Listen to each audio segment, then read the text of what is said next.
But yeah, no, that's better than having nothing, right? Yeah. Hey, look at this. It's only a week late. Hey, guys. Let me start off by saying that we suck, and... No, Okay. cats suck. yeah, cats suck. Okay, to be fair, we did have a legitimate reason. So if y'all read our Facebook post... Hi, guys. We're Lorecast Eternals. Hope you're having a wonderful day. Hi, hello, how are you? Hi, how you doing? Wow. I'm Phil. I'm Jacob. I'm Mitchell. Hey. Hi, guys. So we anyway, haven't actually Mitchell's done- computer caught on fire. Yeah. Well, no. My keyboard got wet. Yeah. And then I had a Linux update on my other laptop. And so I was like, you know what? Just no. And then it's the first time we can actually all sit down together and do something. And then Mitchell, you and I ended up basically completely rebuilding our computers over the weekend. Yeah, Yes. we over here at Lorecast Eternals had some technical difficulties, and we've just now gotten stuff back up and running, upgraded, and bubble wrapped and all that good shit. So here we are, a week late. We apologize, but we back. We're a week late, but we're not $1 short. Heyo. We don't make money on this. Hey-o. Hey. But yes, so we are now back up and running. We apologize for the delay, but hey, at least we're still more or less keeping on schedule. Yeah. Oh, and We're gonna have another one out next week. Short of Oh, this is gonna be active. great for our stats or something. It's yeah, right? Like 2 episodes in 1 week. What? Oh my gosh. Oh yeah. And because of the technical difficulties, we were delayed on the New Year's giveaway that we had posted because we were trying to, put fires out and whatnot. But we have selected a winner, and after we're done recording and whatnot, we will be sending out a message to person and get that figured out. But we're sorry for being late on that. But there are some things that just kind of took precedence above that. But on the other hand, congratulations! Yay! We're over 2,000 downloads now. Jesus. Yay! Almost 2,500. Whoop. People like us, I think. Or they aggressively hate us and they just want to hear our voices to laugh. I One of mean, the two. Lorehammer listened up to episode 4, or the Heyo. Gods Part 2, and they enjoyed it, and they gave us the, we're cool and they're not angry Canadians at us. Yay! I forget if we talked any shit, but if we did, they didn't take it personally. Thank God. So fuck those Canadians. Oh though. my God! I mean, I'm not saying fake ass bacon, but Please stop! I want to be able to sleep again. Okay, no. I dab on your maple syrup. Okay, no, but poutine's pretty fire though. Yeah, Good poutine. Good poutine is fucking delicious. Yeah. Bad poutine is not so much. No. Yeah. No. What is it? God, there's this one insult I heard. I think I was playing Siege, and it was like, this motherfucker looks like his fucking his cheese or his gravy can't melt his poutine or something like that. Oh no, I think that's from a Russian Badger video. Yeah, and I was like, that's a very digging remark right there. I like that. Yeah, what was it? No, it wasn't Russian Badger. Who was it? No, it was. No, it was. Oh crap! The other guy who did that really funny recruit video. Which was Russian. No. The guy who did No, it the wasn't. super shitposting It was one. fucking God, what's his name? Mr. Yeah. Anyway. Yeah. Anyway, that was a really funny video. But yeah, he had another guy on there who was like, "Man, this," because he was playing. It was his Buck video, and somebody else that he was playing was like, "Man, this motherfucker looks like his gravy isn't warm enough to melt the cheese curds on his poutine." And so he turns around and unloads into him with a fucking skeleton key. Oh, that was a good video. But anyway, moving on. We here at Lorecast Eternals are totally a lore podcast about someone help me. Mitchell, it's contagious. Age of Sigmar, that's what we do. I am the only one who is not stroked out yet, and at this point I'm fucking terrified. Don't worry. It's gonna hit me, I was like, I'm having a fucking actual seizure in my seat. Oh yeah, no, when it hits you, you're legit. You're gonna get a brain clot in your brain. And, I'm just the gonna die. left side of your face is just gonna go, huh? And we're just gonna sit here and laugh. I'm just gonna die. Anywho, back on topic, we are covering Soul Wars. Yeah. Yeah. It's been a fucking journey getting this shit put together. And there is an actual end to it, too. Yeah. And it's amazing. Because Soul Wars was 2nd edition, correct? Yes. Yeah, so it's a juicy bit of lore, also known as Nagash fucks everything up for everyone again. Part 2, the Electric Part Boogaloo. But yes. History of the World Part D. Eh. No, that's... No, part... What, or is it Hot Shots Part D? I think it's Hot Shots Part 2. Anyway. What the fuck were you talking? There's a comedy movie, and I think it stars. Okay, now I'm gonna stop us here, but it's okay. It's something that I didn't know, but that's fine. It's a movie reference. I thought you were just reference. like having a stroke. No, Like, no. All right, so I guess we're gonna hop on into this. So, well, I like the joke that I just made. Soul Wars very much has to do with the gash. Yeah. I'll continue. Where do we start? So, the thing that kind of starts Soul Wars is the Necroquakes. So we're gonna Skaven things. Yes. Yeah, no, it's very much so. Nagash, once again, God of Death, ruler of Shaiish, gets fucking pissed because everyone and their fucking mother keeps stealing his souls. He has some anger issues, and he's very much like Chaos Gods keeping their servant souls. Whack. The Great Horn Rat keeping Skaven souls in their weird little rat heaven. Whack. The fucking elves pulling elven souls out of Slanesh and bringing them back to life. Whack. Fucking Sigmar stealing my shit. Whack. So he has some bones to pick with basically everyone. Rattle me bones. And in true Nagash fashion, the only real solution when you have a problem with the world is to kill everyone.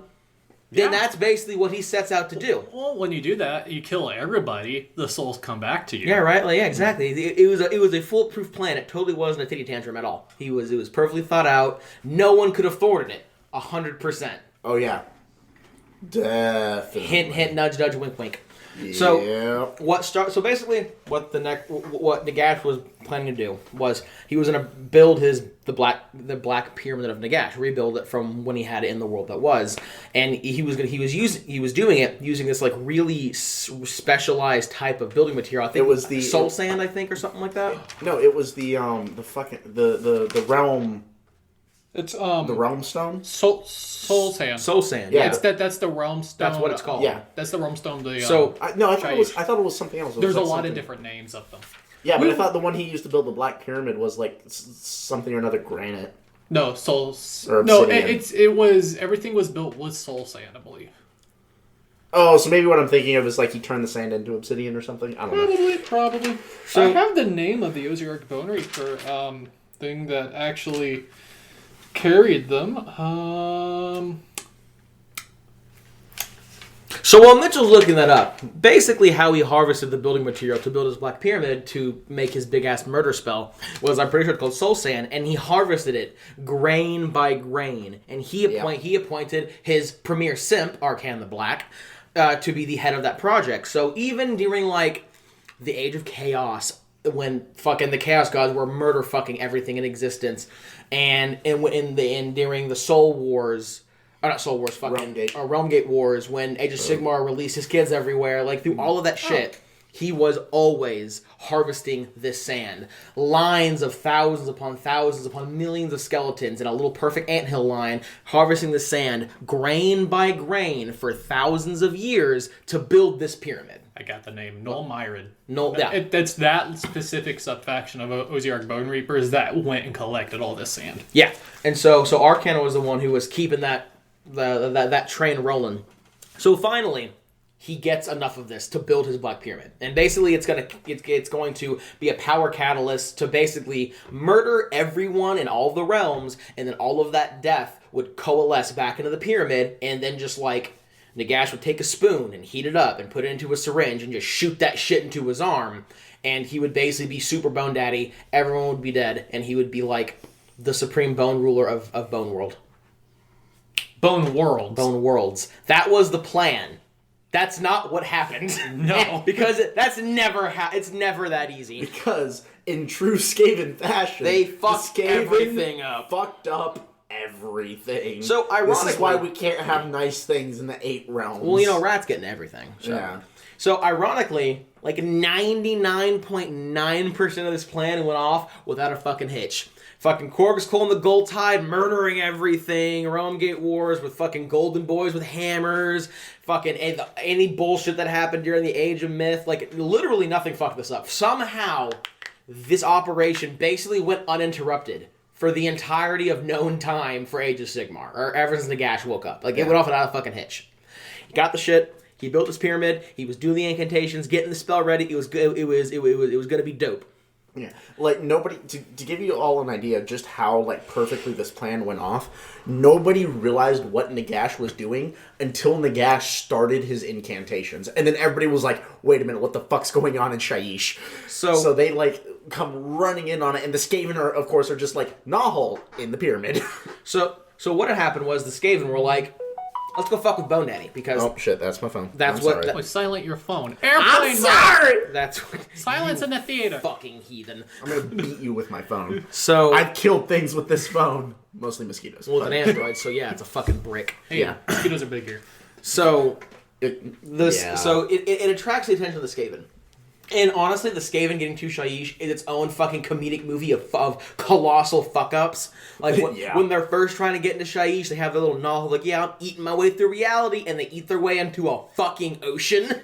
Yeah, and then they drown half. No. Here's the best part: is so like an ocean, they empty the whole fucking ocean, drowns millions of rats, but that's not it. But no, you know where that emptied out into, right? It's one of the Edeneth Deepkin's like fucking homes. Well, no. I mean the Skaven city that it emptied out into, right? It's Skavenblight or Skaven, whatever the fuck. Yeah, Their capital. Their capital, and they literally wipe out like half the fucking population. And not only that, because of course it grows back in like 3 months. Because it's never just that. Because within Shyish, there was a fuck ton of zombies and skeletons at the bottom of the ocean who were like, I'm going to Skaven world, and just trapeze their ass through this fucking hole and start eating all these Skaven. So that was a whole fucking thing. And then the Edeneth were all like, oh shit, our water's gone. Like, it was a whole colossal. Because this is how the Edeneth were they were discovered. Hidden. Yeah, Shyish. Yeah, because they were hidden completely from Nagash, and the rats were like, "I'm unplugging to drain." And it's like that scene in those old like Tom and Jerry cartoons, or 100%. When something happens, or no. Actually, no. You know what this makes me think of? It makes me think of that reoccurring gag in Family Guy, where like Cleveland's house gets destroyed, and he's sitting in the bathtub up on the second floor. No. And then he crashes, and the bathtub breaks, and he's like, God damn it. Yeah, no, that is 100% what happened. So, like, the whole scenario of them getting to the pyramid is a cascade of fuck-ups. But, so they finally get there, and I keep thinking it's Clan Esh, and it's not. It's Clan, like, Schneech or some weird fucking... It's an off-branch. It's an off-branch. Because Esh is still a thing in iOS, isn't it? Yeah. I think it's Clan Scryer. It's an offshoot of Clan Scryer. Yeah, all I know is it's one of the... It's not one of the big ones. A clan gets there, right? And they're like, yes, this is a cool tower. I'm gonna fuck it up. So they like crawl their ass into this tower, and as far as if I remember correctly, this tower wasn't meant for things to be like in it. So like it was also the chaos corruption. Well, no, so I'll get there. So they start crawling into the tower like, oh, I wonder what's in here. This could cool as shit. Now there's rats in Nagash's fucking tower, and Nagash is like, I don't know about this. So let's start the spell, and he does his shit. But now there's chaos corrupted Skaven in there, and sure as fuck, the spell starts, and they all immediately die. But now there's chaos corruption that is infused with his spell. Because the other thing they did is they started stealing bits of the tower. They went in there and Nagash had some like focusing jewels or something in there to assist with it. Yeah, I believe because it wasn't just soulstone. There was some other materials that went into it. That's why they were there in the first place. And so the Skaven went in and they started stealing shit and removing shit from the pyramid, and they didn't remove very much, but it was the fact that they introduced the chaos corruption. Well, yeah. And they started removing shit from the tower, and so Nagash starts the spell, and he's like, yeah, everything's going great. Why can I no longer control this spell? No, yeah, so this fucking spell procs off. And, one, it doesn't kill everyone. So, it does work, though. That's everyone the first, in Shyish fucking dies. That's the first big fuck-up, is, not everyone dies. A lot of people die, but not everyone dies. Yeah. What it does do, it does two very big things. The first one is... I don't think absolutely everybody in Shyish dies. I don't know the death total of the Shyish. Okay, yeah. I don't know if everybody in Shyish dies, but if you were anywhere near Nagash's tower at the time, you fucking died. Because the spell did work in the sense that it absorbed a truly massive amount of death energy. I know this for sure not everybody died, is because those fucking Skaven died. Later on the Lumineth come into Shyish to re-up hope in the area, because there's a whole entire thing about death magic and the it's this idea of no hope, is you just kind of go into the abyss faster, and then you die faster. So not everybody's dead. Oh, Morale okay. is a very important thing. Yes. Yeah. Okay, but the point being, though, is that a very significant portion of the population does die off because they're just too close. Because the pyramid does work in the sense that it harnesses a truly massive amount of death magic. So, And then, I'm sorry, but I'm trying to finish up what I'm saying. I'm going to throttle you. I'm sorry. But no, so Nagash does absorb as much of it as he can, but eventually gets to the point where even he's like, it's too much, and he leaves. Well, the reason, so that's not exactly why that happens. It's not that he absorbs too much just pure death magic. It's that it's not just death magic. It's changed. Oh, yeah, okay. So what happens is the spell works, kinda, but two big things happen. One, the dead start rising in all of the 8 realms in their trillions. Yeah. Like, all 8 realms are thrown into utter chaos. There's just dead people fucking everywhere. By the way, throughout the entire Necroquake, it just does not stop, by the way. So when somebody dies, they come back as what would be... As like a night haunt. The night haunt. Yeah. But fun fact as well, night haunt always existed before the Necroquake because people would just be too angry to die. So when they died, they just became a night haunt because their will was too strong. But that was before the Mortarch actually united it and made it like a functioning army, right? Yes, but also with the Necroquake, it was all dead were becoming night haunt. It wasn't just the strong or like the very willed. So the dead start rising, and the second, and this is a really big thing because this is actually still prevalent in the tabletop game itself, is the Necroquakes. Well, I mean, I'd say the Night Haunt are pretty prevalent. Well, I'm getting to that, but it creates endless magic. The spell, Tainted by Chaos, disrupts the winds of magic to such a degree that it basically bolsters magic to such a apocalyptic proportion that magic to a certain extent can no longer be controlled. So you'll have these mages like, oh look, fireball. It's like, why is there a fire hurricane that's not stopping it? Oh look, everyone I know is now dead, including myself. Also, that should happen everywhere. Another big thing is it wasn't just magic couldn't be contained as easily. Everybody became a wizard.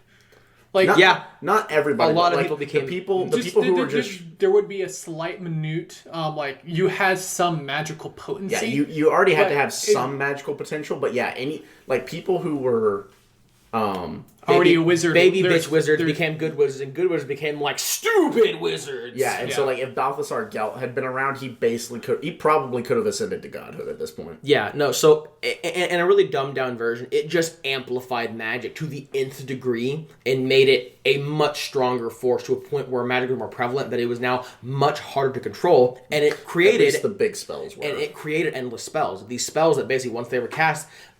they couldn't be stopped, and they'd almost have a mind of their own, and they would just be like, cool, I made a firestorm, and it would just go, and it would go until it was stopped. These endless spells, they also would just pop up out of nowhere. Yeah. Yeah, if you had too much like magic. Tornado Alley. Yeah, Oxy would be like, you know what, there needs to be some more fire tornadoes here. Boop, and there would be fire tornadoes. Yeah. Yep. And so, that it as, you know, pretty obviously, it caused a bunch of fucking chaos. So, all this happened, and so Nagash is like, fuck it, I'm gonna do what I can. Like, this is what I wanted to happen. I don't know why it fucked up, but I'm gonna make the best of it. And he, like, basically gets underneath his gigantic magnifying glass of magical bullshit, and the magic starts getting sucked into himself. He's like, oh man, this is working out great. This is fantastic. Why does everything hurt? And then he realized that, oh, he's about to die. He is absorbing so much potent magic that's not just death magic. It's been, like, twisted and corrupted by... Chaos. Rats. And chaos, and that, like, he's gaining power, yes, but it's not the power he thought it was, and he wasn't ready or just flat out not capable of containing this much. So he had to remove himself because he was about to die. Yeah, also, I believe a lot of the power and a lot of the magic went into the 9 books of Nagash. Yes, I'm pretty sure that happened, yeah. Yeah. And the third thing is, as Mitchell was saying, is the Necroquakes, it caused the creation, at least for tabletop, I believe, it caused the creation of the Night Haunt army, because Night Haunts are basically, if you were too angry to die, you would kind of pop up as a spirit or as some sort of like specter and just be angry as fuck. But that didn't happen super, super often. But when the dead started to rise in their trillions, as Mitchell was saying, the dead would die, but then come back again as Night Haunt. So now there was so much more of them. They were a much more prevalent force. And Nagash took advantage of this because he basically went to, I believe her name is like Lady Olena or Olena? Olenor. Oh, Olenor. Lady Olenor, who Nagash had already fucked over because she was a queen in Shyish who was basically a huge bitch. And Nagash was like, fuck you, hoe. And She tried to negotiate with Nurgle. yeah, and Nagash to was like, save her city. And Nagash was like, not acceptable. Killed her and turned her into a She specter. also killed her husband. Yeah, she wasn't a good person. Yeah. But she became a Night Haunt, technically. And then once the Night Haunt popped up, Nagash was like, you know how I murdered you? Get fucked. Now you work for me and you can't say anything about it. So she became a new Mort. She became the Mortark of the Night Haunt. And to be fair, Nagash... Mortark of Grief. Grief, yeah. And Nagash did give her some really cool toys, like one of his hourglasses of fuck you. Mm-hmm. And so it was a new force to work for Nagash. So Nagash sitting here like, well, it didn't work how I wanted, but it did do good things, and I am stronger, and I still hate everyone, so wartime? And all the zombies were like, which he took as yes, and that's what happened. And thus started the Soul Wars, which is Nagash just being a dick to everyone. Yep. Yeah. And this Nagash doing Nagash things. Nagash doing Nagash things, and this was the setting for AOS Second Edition, was Nagash doing Nagash things, and it was a very good season for the Pantheon of Death. Yes, the singular god of death. Yes, so, a bunch of stuff kind of started happening around the same time, but it involved everyone. Basically, I think what it was chaos versus death versus order, because Archeon and Be'lakor were involved, Nagash and I think almost all of his Mortarks were involved, the Edeneth, the Elves, and the Stormcasts were involved. Like, it was a huge war. Yeah. And just to clarify real quick though, whenever we talk about like the Necroquake, the Necroquake specifically was the shockwave that was felt across the 8 realms whenever Nagash's spell misfired. That specifically is what's known as the Necroquake. Yes, and then what is known after the Necroquake is the Arcane Optimar? Yes, I believe Arcana that's right. Optimar? Yeah. Arcanum. Arcanum. Yeah, how's that said? Yeah, Arcanam. Arcanam. I will set you on fire. He has a lighter in his I hand. have a cat in my arms. Don't know. The cat can move. It really can't. His legs don't work. That's fair. Who's my little retard? Actually, real quick, while I'm thinking about it, one of our viewers brought up a little confusion that he had, and I thought this would be a good chance to address it. So, the warp. We occasionally use the warp in this podcast, and that's not really accurate. The warp is very much a 40k thing, and that's our yeah. We are very much 40k nerds, or at least we started out as 40k nerds. So we will occasionally use like kind of the warp to talk about the realm of chaos. The two are not interchangeable. Yeah. Something to note They're similar as well. but not the same. Yeah. In 40k, there is the warp and also the realm of chaos. Because the realm of chaos is where the chaos gods live inside the warp, right? Yes. Yeah. So if we're going to try and be better about not calling anything the warp in Sigmar, but if we ever refer to the warp, generally what we're referring to is the realm of chaos as a general whole, but the warp is not a thing in Age of Sigmar. Wizards do not draw their power from their warp. The wizards draw their power from the winds of magic of each realm. So if you're in like Akshi, for instance, the winds of magic tends more towards fire magic, so fire magic is easier, and that kind of thing. And then the Chaos Gods themselves. And I don't know if I would be correct at the moment, so I'll be hesitant to say it. But I'm pretty sure this is a safe space, Mitchell. Say it. I'm pretty sure a lot of the magic still comes from the realms of chaos. When the realms of chaos open up, when demons pour through, it definitely affects magic. It bolsters it to the nth degree because demons in AOS still have that 40k energy where it's like they can't really exist super well if they don't have a direct connection to the realms of chaos. So when the demons tear through the veil of reality, there is pure, unadulterated magic pouring through. So it does affect magic, but it's not like we're in 40k where it's like a psyker. If you're using psychicry, it literally has to come from the warp, and that is it. Yeah. There is magic in the mortal realms, and there is magic in the Age of Chaos. And the realm of chaos, and when they meet, it creates a very powerful vortex of magic. Yeah. So like, whereas in 40k, psychic powers are very much like I am using my sheer force of will to draw power from the warp. In Age of Sigmar, it's much more like the power is around me, and I, as a wizard, can bind it to my will. And then chaos, the realm of chaos, is a very magically potent realm. So if a gate opens up into the realm of chaos, then it makes magic. It does have an effect on magic, but it's not exactly the same. You can still use do I have cat hair on my? You have cat hair in your chin. Oh, nice. You can still use Shai-Ishin magic in Azir. Yeah, you can. It's just harder. Because the winds of magic tends towards... I wouldn't say it's harder. Not as powerful. It's just, if you're using the magic in your realm, it's just amplified that much more. Yeah, that's probably a better way of Death stating magic it. in Shaiish is going to be stronger than death magic anywhere else. Yeah, that's probably a better way of stating it then. But yeah, we just want to go ahead and make that clarification because we were kind of sitting there thinking about it. We were like, yeah, we haven't really made that distinction very clear, and we don't want to get people confused. We're trash. We just suck. Hey! Anywho, so...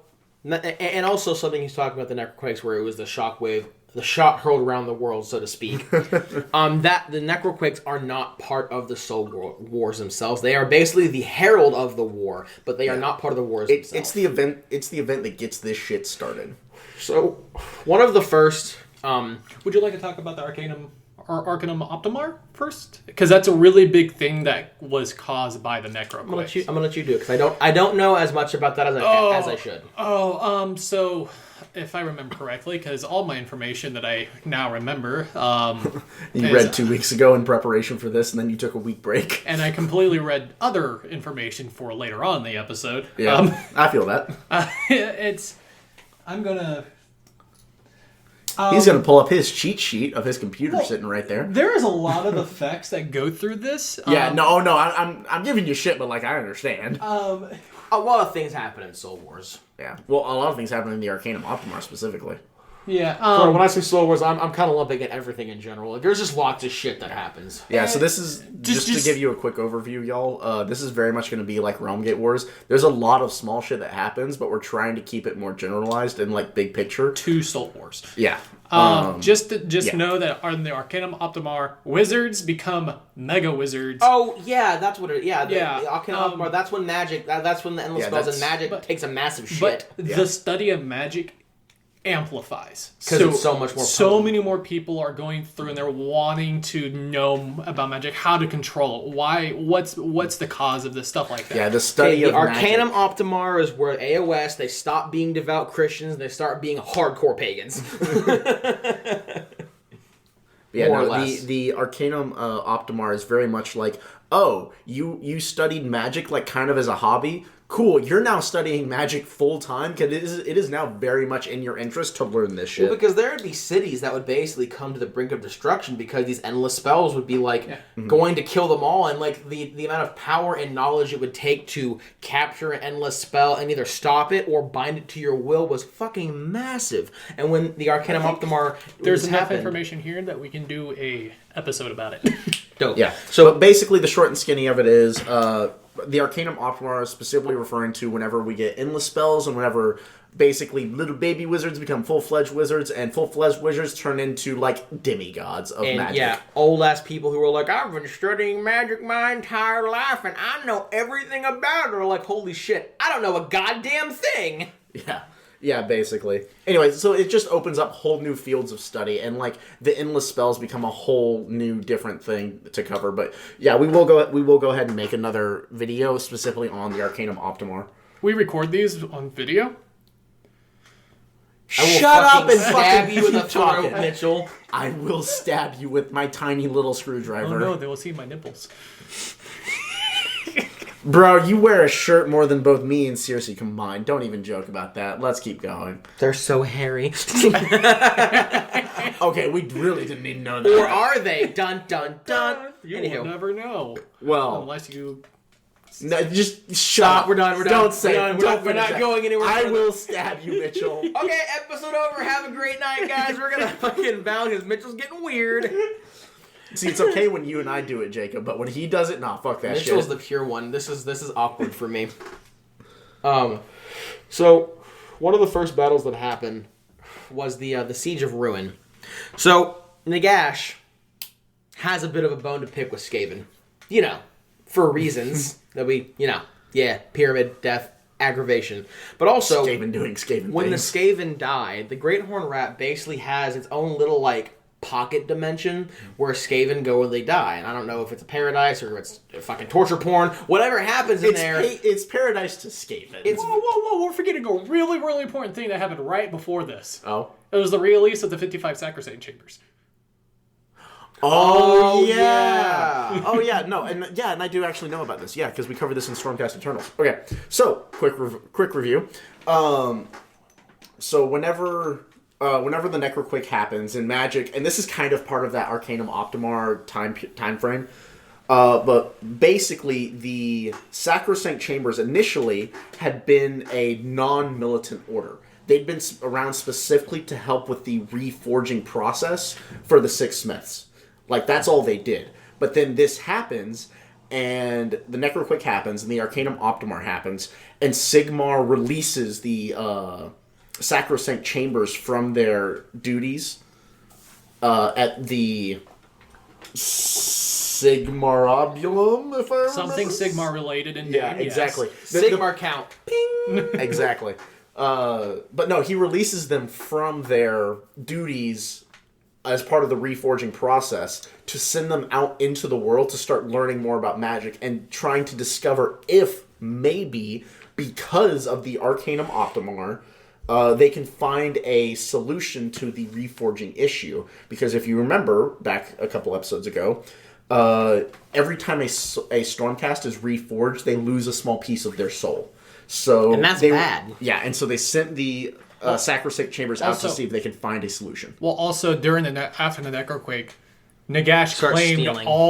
claimed all the souls of the dead. Yeah, and so now there was already issues with This also includes Chaos. Chaos and Stormcast. So Yeah. there was already an issue with the reforging process, but now there's an even bigger issue as Nagash is now taking his piece of the pie. So to Yeah, speak. because now when Stormcast died, it's not just being reforged causes issues. When Stormcast died, Nagash siphons off a little piece of their soul, which is now amplifying the problem they already had. Yep. So that happens. And So then, now the Siege of Ruin. Siege of Ruin. So Nagash is like, these fucking rats are mine, and I take great offense to them not Yeah, being because mine. he hadn't been interested in the rats before this, had he? I don't know if he had or hadn't, but they fucked his shit up, and now he definitely was. And why I love the Siege of Ruin so goddamn bad is literally the entire siege is just Nagash having his fucking bajillion fucking skeletons and zombies scurrying down rat holes to murder Skaven and suck their souls up with skeleton vacuum cleaners. It's basically what it is. They're just down there and they're killing Skaven and they're sucking them into these weird little devices they made to contain their soul so that the Great Horn Rat can't claim them. They're basically reverse soul gems from Eldar and 40k. Nice. Also, I would say that they're reaping their bones because of the Ozark Bone Reapers are there as well, and that's a lot of bones because they will literally reforge the bone into a Bone Reaper. Like an Ozark Bone Reaper. Mm-hmm. This goes on later on about how like when they got the elven bones, that was some juicy guys to build. But yeah, no, so Elder Bones. it's kind of short and sweet, but it's just Nagash vacuum cleaning rats into his little little orbs of death magic juice that he was like, oh yes, these are mine now, because Skaven die and they don't go to him, and that's a fucking problem. Apparently. And that's more or less what happens with the Siege of Ruin. Yeah. The next big, and this is actually a very important part in Soul Wars, is the siege, the Siege of Sorrow. Is so when the Necroquake happened, and the dead started to rise, it busted open some storm vaults, and storm vaults are where Sigmar would keep artifacts of power and things of the like that are too powerful to be destroyed, but also too powerful to be used. Yeah. So he'd lock them in these storm vaults so no one would ever fuck with them because it would just cause too many problems. Well, and on top of that, he would put like a Castellan, like a full-blown Castellan, in charge of each one of these storm vaults. So like there'd be a Castellan for like a fortress, and there'd be a Castellan for the storm vault under that fortress because they were that important. And so there was the city. It was the free city. I believe its name is Letis or Lethis. I think it's Lethis. It's one of Sigmar's free cities. Lethis. And Nagash is like, reveals nipples. I'm gonna go get that city because there was a Stormvolt down there. We're really nipple heavy on this And, episode. we talk about None of y'all bitches are touching my nipples. Get the fuck away from me. But there was a Stormvolt down in that city at Nagash wanted. So he sent the Mortarch of Grief with the newly forged Nighthaunt army to go siege the city. And there was a castle in there. There were stormcasts. Like the city was well defended. And when the siege first started, it was going pretty good. Like they were fighting them off, and it wasn't too problematic. But then the city itself was betrayed by some Fire Slayer mercenaries, fucking dwarves, and that allowed the Nighthaunt and the Mortarch of Grief to get into the city. Well, you're forgetting the entire Flesh Eater Courts protected the city as well. I thought that happened later. That didn't happen until they were already in the city. Yeah. Oh. So they get in the city, and shit's not going well. And the Flesh Eater Courts come, and they start fighting the Nighthaunt, because the Flesh Eater Courts have their... We haven't gone over it in like detail, but the Flesh Eater Courts, they're very much a Shaishan army, but they hardcore have delusions. So like the Flesh Eater Courts, who are like horrific ghoul people that eat flesh and decaying meat and shit, they think they're like knights in shining armor, and then they have chivalry, and they're these beautiful people, and they fight to protect the weak and whatnot. It's very heavily hinted at the Bretonnia. Yeah, it's very heavily hinted at that this is what happened to the Bretonians who survived the world that was. And now they've been like so heavily corrupted that they've turned into the ghouls. Straight up. Yeah, they've turned into ghouls, but their corruption affected their minds so much that they still think that they're Bretonians, and they still think they're very much these chivalrous knights in shining armor who do everything for the people. But yeah, no, the fact of the matter is they are horrendously fucked. And so they actually come down and they defend the city of Lethis. Because they're delusional. They're like, we're this city's knight in shining armor, and we're going to protect the people. And they do defend the city, but I think they also kind of start killing people in the city on top of it because they're crazy. But that does kind of start halting the process of taking the city over from the Nighthaunt. But then Sigmar's like, nah, this vault cannot be taken. So he sends in Mac Daddy himself, the Celestant Prime. Yep. And it doesnst go well. No. So the Celestant Prime is he starts pushing back the Nighthaunt pretty well, and because the Celestant Prime is fucking plot armored OP.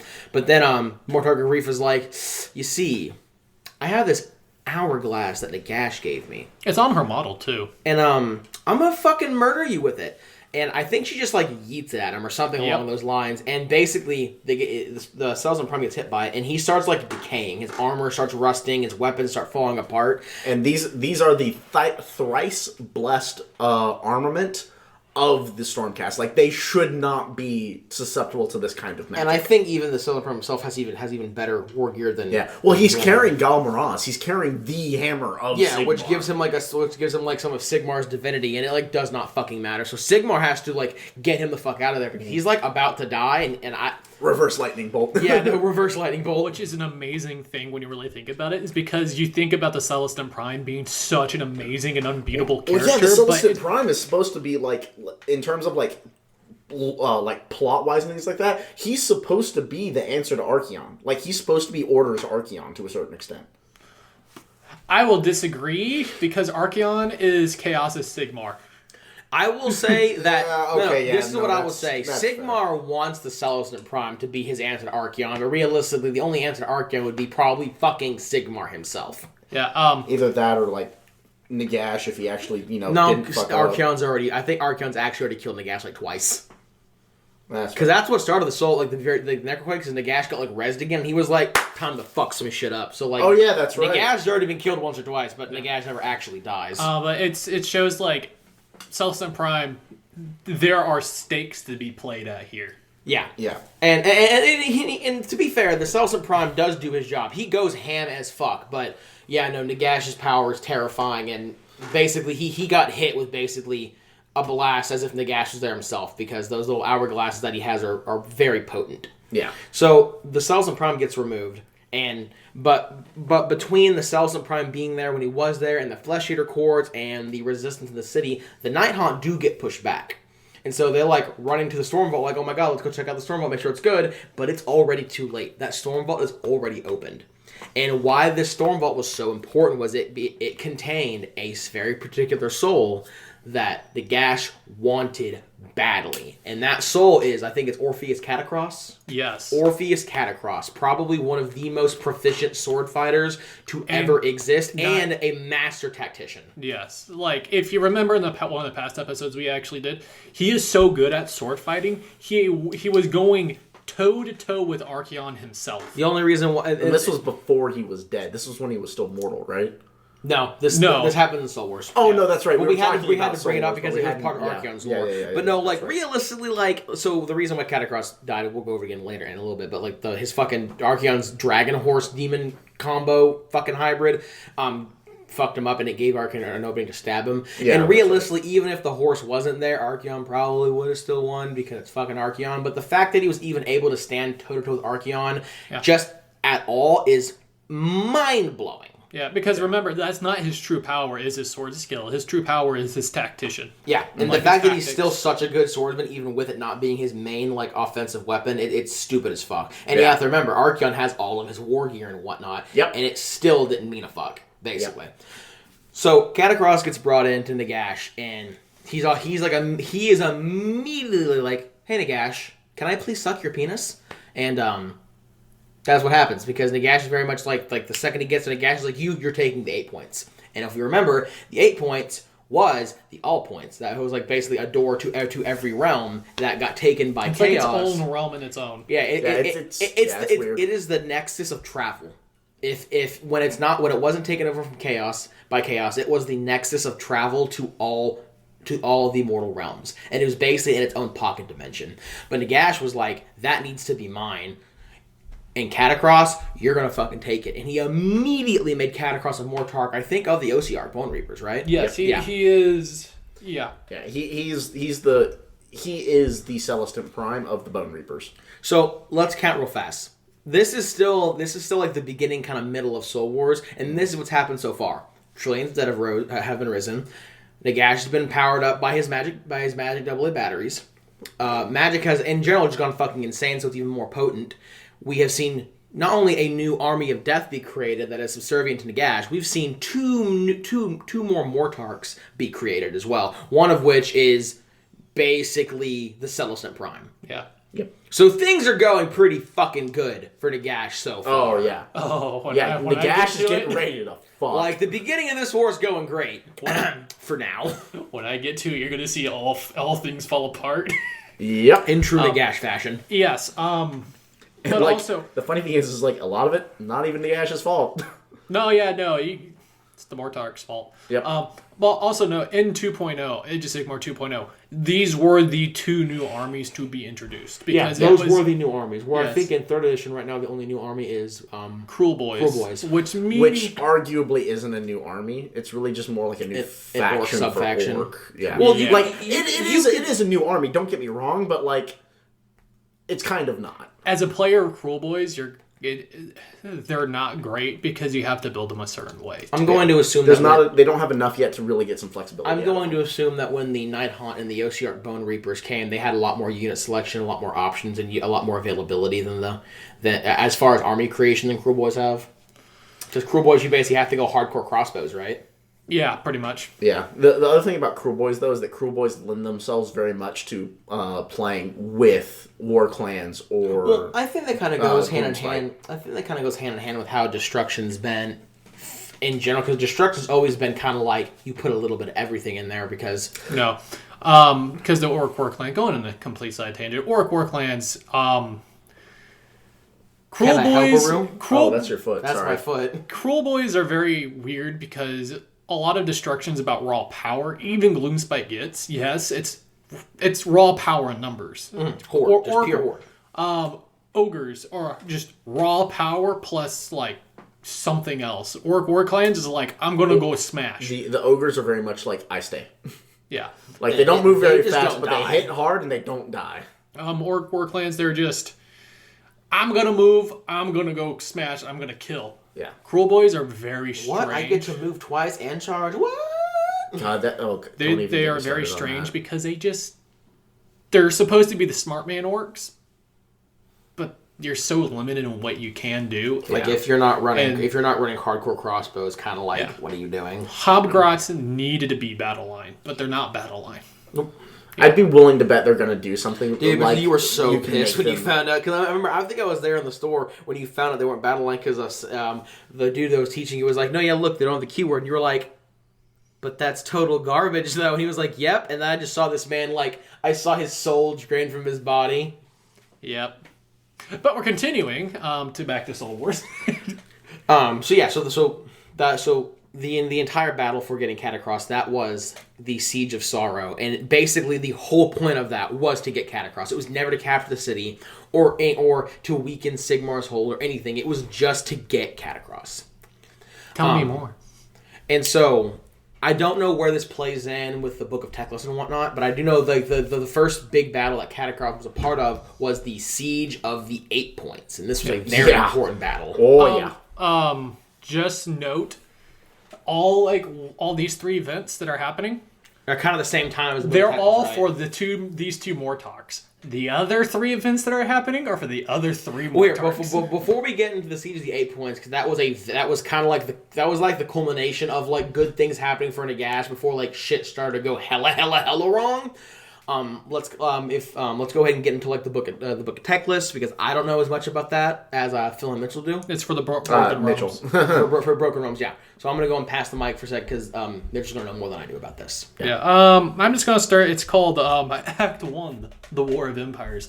So really, all you need to know about this one is, so during the Soul Wars, it was lasting way too long for what it should have been, because it's not like it's just like 5 minutes and everything is done. These are like sieges that are taking years to get done, stuff like that. Mm-hmm. These are not short events; they are long. Like there's not a whole lot of lore for them, because very much like the siege happened and then like they got in and then this happened. And that's basically it. But like the siege part of it was like years and you years. could reasonably write like a book, if not 2 books, off of each one of these events. You should be able to. Yeah. But so Teclis and his Lumineth Rumlords, they're very like they were in the old world. They were very isolationist. They're like, we're not gonna mess with anything. Everything is gonna we're gonna stay in our little lane. And just to be very clear, the Lumineth Realmlords, that's basically just the High Elves. Yes. Yeah. No, they had their island in the world that was in Ulthuan, and that's kind of where they stayed. Yeah. And he's like, well, this is taking a little too long, and Nagash is doing something that I don't like. So he decided to actually go invade Shaiish. Elven imperialism. Yeah. So... Okay, real quick, though. Can we talk about the fact that, like, elves in almost every fantasy setting are like, we're isolationists because everyone else is below us. Like, I just want some motherfucking, like, no, fuck you, we're better than you, we're taking your shit. I want imperialist elves, like what we're getting here in Age of Sigmar. To a certain extent, the Wild Hunt, Witcher 3. Okay, but those, like, almost aren't even elves to a certain extent. No, those are 100% No, elves. they're 100% elves, but they're very much like... Yeah, okay. Yeah, I suppose that's... But they're very much like, we are elves, we are better than you, and there's something we want, and in this world, we're going to go fuck shit up until we find it. Yeah. Yeah. So the Night Hunt were actually attacking a city. I forget what city it was in Shaiish, because this is what I was bringing up the point. That the Night Hunt were attacking, or the Lumineth Realmlords were attacking? The Night Hunt. Okay. Yeah. So this is the entire point I was bringing up. Not everybody died. Yeah. So there was this city. They were being attacked by the Night Hunt, and then but there were some Lumineth that were around just to kind of like be around there for some stupid reason. Like scouts or something like that. Yeah. And a lot of people were very iffy about the Lumineth. They're like, I don't like. Well, because they hadn't seen a bunch of them. They were still very new to a lot of people. Mm-hmm. Yeah. Because even though they weren't necessarily like classical isolationists, they were still very much like, we do our stuff, you don't get involved in our stuff. Well, I think even at this point, hadn't the Lumineth been created, they were still pretty new. No, because they were created in the Age of Myth. Yeah. Like they'd been around. They're heavy isolationists. Like imagine Japan isolationists. Gotcha. They still in plan the world power, but it's just They just hardly ever saw them outside their lands. Yeah. Yeah. So, and there's actually a really neat story about how people mistrust them so much, and there was an Advent City guard who actually hated them, and they abducted him. Abducted. And they mind wiped him. They mind wipe the Lumineth? No, they mind wiped the city guard and made him love the Lumineth, so it actually is like a propaganda campaign in order so the city would be more open to the Lumineth. That's hilarious. But so the city's being attacked, and then your big boy Teclis comes out of nowhere and like with an entire Lumineth army. You know what? This boy, what are y'all doing to my cat? I'm scratching his belly, and he licked my arm. Oh gosh. Ow. Please stop. He looks so scared. Going back to this. All you need to know is that they're fighting in Shyish, and the entire purpose for them to fight in Shyish is not to actually win. They're not trying to take land. What they're trying to do is give people hope. That way that they don't give into the despair. Like they don't fall to despair and fall to undeath as easily. Yes. So, because if you fall into despair, you actually die quicker. And there was this really cool scene. Because I think like the land itself, like it leeches your life from you, right? Like when the land is saturated with the death magic, it actually leeches your life force. It also has to do with this entire idea of magic balls in the sky that Nagash put up, and I forget what they're called at the moment. If I can find it real quick. No, I cannot find it. But big old balls of death in the sky that were leeching life pretty much. Oh yeah, I remember those. I forget what they're called. Yeah. But I'm assuming he put those up after the failed spell, right? Yes. Yeah. It's to gain more power as well. Yeah. It's the idea of like when you die, your soul goes to that. Yeah. And having low morale basically means that those things will kill you faster. Yes. So the Lumineth are trying to bring up morale and be like, hey, there are people here, so inspire hope. Teclis comes to save the city. Teclis apparently has the magic to resurrect the dead. So when he's fighting the Night Hunt... I mean, he is Big Daddy Caster. When he was fighting the Night Hunt, he chose to fly into the air, resurrect the Night Hunt that were chasing after him in the sky, and then they fell to the ground and died again. Wow. That's a dick fucking move. Oh my god, I'm alive in here! Oh, fuck. Scratched. Oh, look, I'm back to being a Night Hunt. That's amazing. But overall, the entire idea of this is very arrogant of the elves. We must inspire hope, everyone. Who the fuck are you? Yeah. It's because they were doing this because it kind of seemed like they were doing it for themselves, not for everybody else. Also, they were trying to take out Ossia. I cannot get into this because there's like 9 different pages for my entire part that all you need to know about the invasion of Ossia is this is where the Oziark Bone Reapers first originate. There's 3 statues. They cut out these statues came alive. Cut out the floating mountains that were the Lumineth Realm Lords were on. And they cut them out of the sky because these statues became life because they're bones. And at the end of this battle, it was such a Pyrrhic victory because they're like, yeah, we destroyed the statues. The Oziark Bone Reapers. Everyone's dead. Oziark Bone Reapers are like, yeah, many have, but we still outlasted them, and we got your bones now. Yeah, we have the bones. And so they just remake the statues. They get the elven bones, which are so much more potent when it comes to building Oziarks. Yeah, because don't the Oziarks have a thing where like the more... Like, the stronger your race was in life, the stronger the creation you make in death? I think so. But for whatever reason, the elves are potent. Elves have potent bones. Also, Teclis put down a ward of some sort that just canceled out all Shyish magic in its own realm. Wow. He is Big Daddy Caster. Teclis, not only is he Big Daddy Caster, he is a god. He is one of the gods that you have model-wise. He's not Sigmar god, he is active god. Like, he goes down there and fucks shit up. Yeah. But the entire purpose of this is also... Nagash was taking the souls of the Lumineth, and it showed that the elves hadn't a other god to fear other than Slaanesh when it came to death. Yeah, because they're very much like, we freed these souls from Slaanesh, they need to stay with us, and Nagash is like, no, not in my house. Yeah.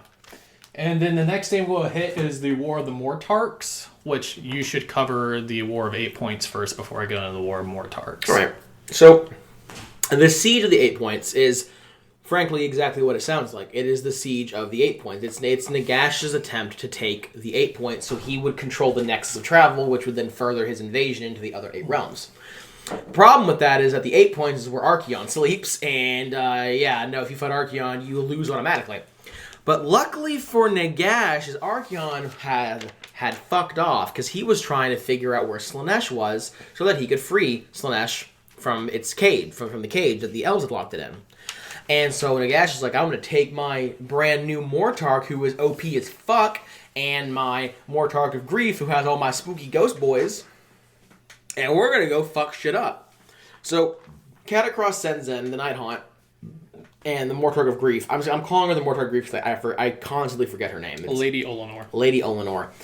They are the vanguard. They crash into the 8 Points, and they fight, and they start fucking shit up, and they cause a bunch of ruckus, and they very heavily damage the garrison that is at the 8 Points. Specifically so, when what the fuck are you doing? I don't know. Cool, gotcha. I was just very confused Do you for a have second. anything to contribute? Not at this moment. Okay. And I mean, I do actually know what we're talking about. I'm just so letting Cersei do his thing. Lady Olenor? Lady Olenor. Lady Olenor and the Night Haunt, they're the vanguard. They go and they're fighting, and they're fucking shit up. And Catacross very much uses them to weaken the standing army at the 8 Points. So he comes in with his OCR Bone Reapers, and that's when shit really hits the fan for Chaos. So Catacross comes in with his Bone Reapers, and they just start fucking shit up. Catacross, I think there were actually 2 Lords of Chaos at the 8 Points, and Catacross kills both of them by himself. No, I think one was stated to... One wanted to run away, the other wanted to stay. Well, I know he killed at least one. He killed the one that was guarding Archaon's throne. So the one that stayed is the one that died because of Catacross. Catacross fucking just annihilated And the him. one that ran away, Archaon got so pissed at him, he was like, "No, you just deserve to die now." Yeah, that sounds like a very Archaon response. But no, so Catacross walks up. He slays the Lord of Chaos, who is commanding the army at the 8 Points. And between Catacross and the Osiark Bone Reapers and Lady Olenor and the Night Haunt, they, to be completely blunt, they fucking annihilate the 8 Points. Yeah. They had taken it. And in the biggest, absolute biggest, dickest energy, Catacross goes to Archaon's throne and fucking sits in it. He kills Lord of Chaos, who's protecting the throne, and sits in that chair, and he's like, man, this bitch comfy as shit. And they had effectively taken the 8 Points, and the Nighthounds got pretty fucked up, but that's because that was their entire purpose. Basically, the Osiark Bone Reapers were the main hard hitting one, and Catacross is like, how do I keep my heavy hitters as fresh as possible for when the retaliatory army comes? Ghosty boys who don't actually kind of die. And so Lady Olenor and her army were pretty fucked up, but the Bone Reapers were relatively unscathed. Yeah, that was kind of the big deal about the battle for the 8 Points, is Chaos was like, yeah, we can repel the Night Haunts. Yeah, it'll be fine. It'll be fine. And then Bone Zombies came. What are those walking bones doing here? And what's funny is if you actually look on the Lexicanum for the Soul Wars, it's Pantheon of Order, heavy casualties. Pantheon of Death, heavy casualties. Pantheon of Chaos, very heavy casualties. And I think one of the only really big battles that Chaos was involved in was the Siege of the 8 Points. It's just that Catacross fucking murdered everyone. Yeah. Catacross, unequivocally wins. And then Archaon shows up. Yeah, and then Archaon's like, wait a minute, I feel a disturbance in the force. So Archaon shows up with his vanguard because he was like, fuck, my home. Varangard, yeah.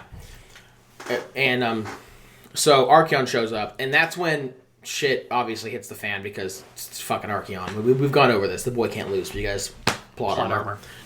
So Archeon starts coming up and cutting through the Osiarchs, and his army's fucking the Osiarchs up, and he actually comes to he's approaching Catacross himself. And Archeon had his vanguard. They're called the Vanguard. You said Vanguard. Yes. He had the Vanguard, which were like his attendants and his warriors that followed him around. And Catacross was like, "Fuck your warriors, fuck their shoes, fuck their armor, fuck their swords, fuck your gods." And he basically Wandigs everyone there but Archeon. He single-handedly kills Archeon's entire Vanguard, if I remember correctly. Yeah. And then he starts... At least his personal honor guard, anyway. And he engages Archeon in melee combat and doesn't get annihilated. He actually stands his ground, more or less. Yeah. Which is a fucking huge thing, because once again, Catacross's main weapon is his tactical genius. His swordsmanship, while fucking ridiculously powerful, is not his main weapon. And he is standing toe-to-toe with Big Boy Archeon himself, with the Slayer of Kings, and the Armor of Morkar, and the fucking Eye of Sheeran, or the fuck it's called, and all of his other bullshit war gear. And he isn't winning, but he's not necessarily losing either. Unfortunately, Archeon's bullshit horse of demons and dragons and all the other horse shit comes in and starts fighting Catacross as well, and that's when Catacross reveals an opening to Archeon. Archeon fucking stabs him with the Slayer Kings, and that kills him. But Nagash remakes Catacross, which realistically shouldn't even be possible because he's killed the Slayer Kings, but did it anyway. And while Catacross still bears like the wound from Slayer of Kings and the pain that it brings, which shouldn't happen considering it was a new body, but realistically it's because Archeon like wounded his soul, he didn't die. And that's a big thing because the Slayer of Kings can kill gods. Yeah. Like, theoretically, if the Slayer of Kings struck down Sigmar theoretically would die. That's why whenever, back in the Age of Chaos, when Archeon tricked Sigmar into chunking Galmaraz, tricked Sigmar into throwing Galmaraz into a portal, Sigmar was like, yeah, no, I'm done here, peace. Yeah. Because he knew he had no chance against Archeon if he didn't have Galmaraz with him. So Catacross dies, and while Archeon is dealing with the Osiarchs, the Night Haunt, they're running. They're like, fuck, we're out. We're super fucked up. We're getting the fuck out of here. They don't make it out because Be'lakor shows up. Yeah. Oh, yeah. Be'lakor shows up with the disciples of Be'lakor, and they massacre the Night Haunt. And Be'lakor himself 1v1s Lady Olenor and fucking annihilates her. And this right here, if I remember correctly, is the start of Broken Realms.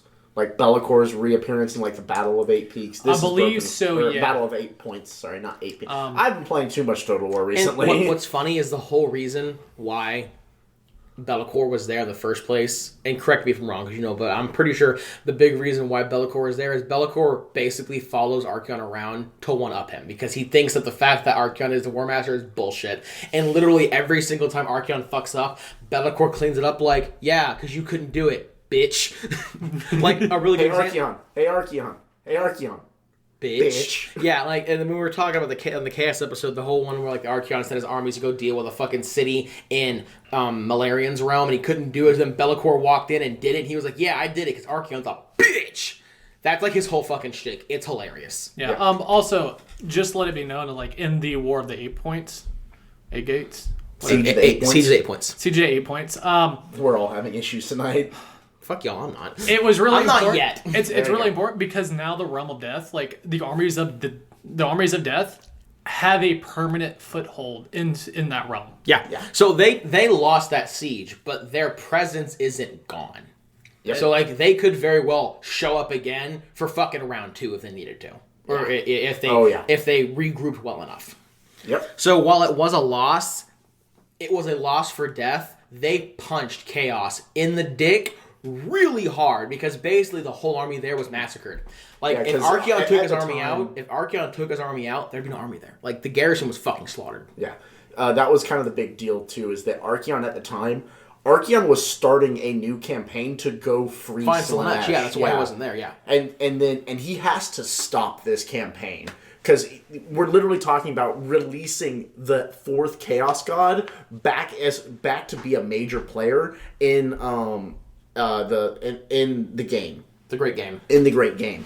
And he has to stop Specifically because these fucking Rattle Me Bones Skelly boys show up. These spin and the just wheel start- motherfuckers. Yeah, and just start slaughtering. Like, that is such a big deal that the force of chaos across the mortal realms has to stop to deal with these armies of death. That's a huge deal. It was known to Archeon that if he had lost the 8 points, if the Realm of Death was able to fully secure the 8 points and really saturate it with magic, they would never get it back. Yep. Because realistically, Nagash would probably make that the center of his power, and like it would no longer be, we're gonna go take back the 8 points from the Bone people. It's be, no, I'm gonna go 1v1 fucking Nagash because he's taken the 8 points. It's now, I don't know, the Bone points now or something like that. He has saturated it with death magic, so just being there is gonna kill our fucking troops. He is channeling his power there. He has his armies there. Archon's probably there sucking his dick because that's what Archon the Black does. And trying to take the 8 points would be akin to trying to take all of Shaiish. Yep. If not harder, because Nagash knows that holding the 8 points is basically the key to victory over the mortal realms. Yeah. Archon would not be there, and you will learn next in the War of the Mortarks. I was just using it as you said Archon, Archon likes to suck Nagash's dick. cock. Yeah. Or lack thereof. His bone! His boner. His boner. Bone day. Bone. Rattle me bones! Oh, also I found the name. It's Shaiish Nadar? Not Nadir. Nadir. Nadir. Nadir. Nadir is the gigantic circle. Gotcha. Sphere things in the sky. Isn't that one of his endless spells? No, I think you're thinking of the purple son of Shaiish. That is what I'm thinking of, thank you. So, the War of the Mortarks. This is when, if I remember correctly, so the loss at the 8 points and is like the start of when shit starts going bad, and then I'm guessing the War of the Mortarks shit gets really bad. We're gonna learn that the 2 new Mortarks, bees and E's. 3 old Mortarks, kind of trash. Yeah, you're sewage water. Wow. Useless. And the three other Mortarks would be Archon, Neferata, and Manfred. Manfred, right? Yes. And to start, like Von Karstein? yes. Yeah. Yeah, no, that I thought he was dead. no, that bitch is No. alive. Nagash loves Manfred so much because Manfred screwed everything else up in the old world. Oh. Manfred is the sole reason why the old world exploded. Yeah, no, because basically, and I think I said this before, but no, you had all of the ascended like the demigods in the world that were like channeling magic and keeping the force of chaos at bay. Yeah. And Manfred was like, fuck you, I'm my own man. I'm a strong, independent black woman who don't need no god to change. And basically, like, Tzeentch had been fucking with Manfred hardcore, like, everything you do because I want you to. And Manfred was like, no, he's not, fuck you. And he fucking kills Balthazar Gelt. And fucks the whole world over. No, he knew doing this would kill everyone and would be a victory for chaos just to prove to Tzeentch that he has his own free will and is not controlled by him. And then Tzeentch was like, that's the only thing I ever wanted you to do was what you just did, you dumb, bald, pale, dead bitch. And then everyone's like, no, it's not. And then he fucking dies. And then he dies of stupidity. Yeah, no, like, it is the most, because, like, if there's one person that I like, possibly a little more than Karl Franz, because I kind of simp for the Empire, it's fucking Beagel, and he went out like a bitch because fucking End Times was trash. Look, all I'm saying is Thorgrim. Not only. No, Thorgrim's death made sense. Snitch killed him. I'm sorry, we don't have Cetra. Nobody cares about your fucking we're not bone talking. bitch. Oh, no. I, honestly, like, the way Cetra went out and was fucking fantastic. He went out flicking off the Chaos God saying, fuck you, and he left. He never actually died. He has that Nakai energy. He was never said he dead. He just fucked off. And then Leon Lincure. But no, like, Thorgrim's death made sense because Thorgrim went out and he killed Queek. Like, he fought Queek and fucking murdered him. Yeah. And then he goes back, he's like, man, I'm gonna take me a bath, get some mead, eat some food, go, like, fuck my wife. And then, like, Snitch was like, what's up, big boy? And he was like, oh god, more rats. And then he promptly got fucking stabbed. Yeah, that's fair. So, like, while it's tragic, at least that makes sense. Where they're like, no, the vampire has to stab the magic boy because we need a reason for the world to be dead so we can make our new IP. Yeah. So now we go back into the. Thank you for coming to my TED Talk. the War of Mortarks. Fucking infuriates me. So War of Mortarks, yes, please these continue. 3 Mortarks got sent to different realms. And so we're going to start with Manfred. He went to the realm of life. That motherfucker. And realm of life. Oh, God. Everybody laughed because they all knew he was going to fail because the realm of life is by far the most difficult because you still... Yeah, especially for the, like, creatures of death. Well, it's because... everything's a creature of death, but, like, Manfred is a ridiculously powerful... He's, like, honestly, Manfred is probably almost, like... Like, if Manfred was ascended to godhood, I would say he'd be Teclis level of casting. Manfred is a stupid powerful caster. So if there was one person to send the Realm of Life to, like, infuse it with death magic, it'd probably be Manfred. That's fair. But the problem is he has to deal with the Sylvaneth and Alariel, who are now, like, getting... who are now on the Alariel's, warpath. like, in her war form, like, motherfuckers! Like, she's out to kill shit now. Yeah. And then you still have Nurgle in the Realm of Life. Oh, God, he's still there. Oh, yeah, he is still there. I think Nurgle's still... never I don't think getting him out's even possible. He's like, okay, I know it's like... When the trees start speaking Vietnamese, it's very much when the trees start speaking syphilis. Like, you cannot get him out of the realm of life. Yep. But no, wait, Nurgle is literally herpes. Once you have him, you always have him. Time out real quick. So does that mean that, like, Manfred actually has a model in Sigmar? Yes. I'll pull it up for you. Holy shit. No, I'm going to pull up my fucking symbol. All right. Sorry, bitch. So, like, it's the whole entire idea that he gets there and he goes to where the original settlements for, like, Greywater Fastness was located in the Realm of Life. He goes to these original cities and he realizes, it's still very Nurgle-fied here. No, fuck. So he starts to get... There be syphilis here. So I just want to say really quick, I love, like, there's like... The irony of even when he's in the Realm of Life, not fighting the Realm of Life, he's not fighting Alariel, who is like the god of life. He's still kind of fighting the god of life because Nurgle is like rebirth and pestilent growth. So it's still a fucked up version of life. And you're sitting here like, I just want to kill shit. Nurgle and Alariel like, no. Yeah. So he's trying to do this gigantic sacrifice to like, what was this called? To create a pool of death magic, so he can do like the Shaiish Nagir in the Realm of Life. The circles. Real quick, he's Flesh Eater Quartz, right? No. Nagash? No, he's... Manfred. Manfred? No. He's Soulblight Gravelords. Oh, right, vampires. Actual proper vampires. And, I completely lost my train of... Sorry. He was doing a sacrifice to make a pool of death magic. Yes, to put the orbs in the sky. Yes, but then he's like, what's that over there? Oh, that's Nurgle. So in one side, he's being absolutely smashed by a wave of Nurgle. And then he's like, cool beans, I think I got this under control. And then Alariel's like, shalom, motherfucker. Alariel's on this side going, that shouldn't be there. And then he just gets sandwiched on both sides from trees and syphilis. I can see, like, Alariel looking at Nurgle like, I fucking hate you, but, like, we're gonna fuck this vampire up. And he was like, you know what? This is, it's not my ball game anymore. I don't think I could win this. And the whole entire idea of what was going on when he got sent here, he was afraid that Neferata was going to invade his kingdom in the realm of Shaiish. Mm-hmm. So he was like, okay, yeah, no, this doesn't look great. I'm going to yeet and go invade Neferata's kingdom, which he did, because remember we were going over Neferata and how she lost her city, and then was able to gain it back. So he did take over her city, her kingdom. But I feel like Nagash is like, but why would you do that, though? Yeah. So he left to go do his own interests. And now we're going to go to Neferata. Okay, so the Realm of Life, that battle was just lost. Yeah, at least it kind of seems like in the Realm of Life that wasn't really his fault. Like, you can't really do anything with that. That was just unfortunate. But him, like, going and fucking over Neferata, stupid as shit. He could have fought better. He could have been better. Fuck that guy. Neferata went to the realm of metal. Oh yeah, Manfred, Mortarch of Night. So I'm going Soulblight Gravelords. Dude, they have like 30 gajillion characters. How what dare the fuck? you play the man who killed Balthazar Gelt? Oh, there's about to be a murder in this Bitch, room. you love him just as much as I do. Don't even pretend you don't.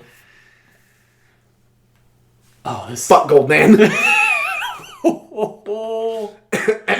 Goldman bad. It's cool. Manfred is probably one of the biggest bitches in AOS, so you playing him is actually pretty apt. Oh no, see, I'm not playing Manfred because like I think he's good. I'm playing Manfred because like I know you love him and fuck Manfred and I want him to lose. I play him to lose. For those of you who don't know, my dice luck is shit, so every time I take to the field, I just assume I'm gonna lose. He has that real Lamenter energy. That's the yellow I should be Dude, playing. I should stop playing Imperial fuck you. Fist. I've been telling you this forever. Play Lamenter, so then you always have the moral victory. Yeah. Oh, my man, God, I that whooped means your I can- ass. You're like, yes, you did. Yes, you did. That means I can Smile play on like your Blood face. Angels. Yeah. You get Because all... they're technically a Blood Angel successor, aren't they? Yeah. Yep. All right, so this is like totally not a 40k podcast, so we should probably get back on track. Oh yeah, now we're gonna know. Oh yeah, Neferata. Go ahead. Neferata's also Soulblight Gravelords. Yep. And Arcan, I'm sorry, Arcan is, he's the Mortarch of... Osiark Bone Reapers. He's also Osiark Bone Reapers? Yeah. Okay, so Death only has 3 armies then. Night Haunt, Soulblight Gravelords, and Osiark Bone Reapers? Yes, but there's also Flesh Eater Courts, but they're not Yeah. like true death. They're in Shaiish, but there's no Mortarch of them. No, because there can't be. They're more of a disease. Gotcha. So Osiark Bone Reapers have 1 Mortarch, the Night Haunt have 1 Mortarch, and the Soulblight have 3 Mortarchs? No, Arcan's for Osiark, isn't he? More, yeah. Okay, More or so less, yeah. Osiarks have 2, Soulblights have 2, and the Night Haunt have 1. Yeah. Gotcha. Why did you just Sounds flick me off? Mortian, master of the Bone Tithe. May I go into Neferata, please? Yeah, I'm not stopping you. No, some big y'all are. So she went into the Shimon. And this is for some reason a very long scheme that she's been doing to try to get this. And so she actually contacted the Karadan Overlord. She's like, hey, I give you money to not travel in this mountain passage here. Just don't be here and I'll pay you. And it was the Spiral Crux. So this is where Ether War happened. So it's Tzeentch versus Karadan Overlords. So that's where this mountain range is. So there's like one female Karadan Overlord admiral. She's like, why is everybody going around to avoid this mountain? They like get to it and take it a 90-degree turn, and they don't travel places unless they make money. They gotta go the most efficient route. Yeah. So she's always like, she's completely wondering, and she actually sees what's going on. She takes her fleet and gets absolutely destroyed.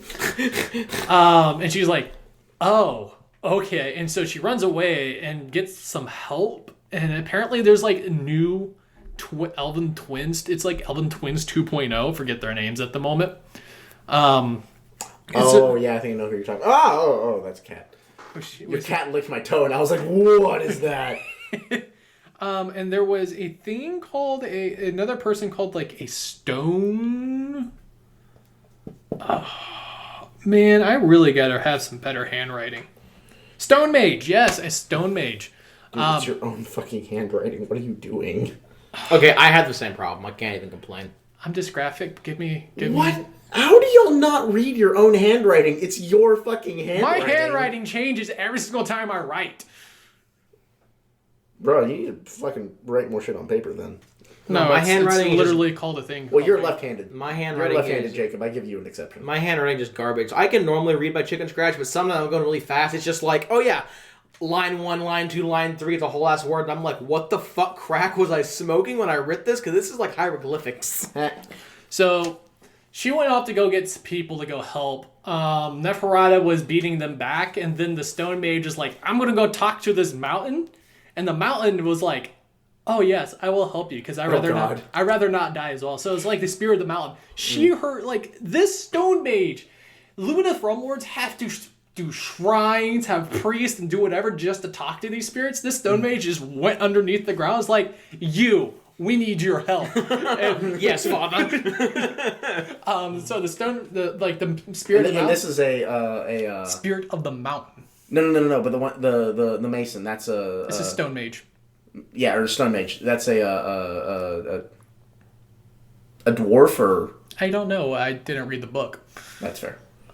So a Stone Mage. A Stone Mage did this. The Spirit of the Mountain was absolutely destroying everything, and Neferata was like, oh, I guess I can't do this. Time to yeet.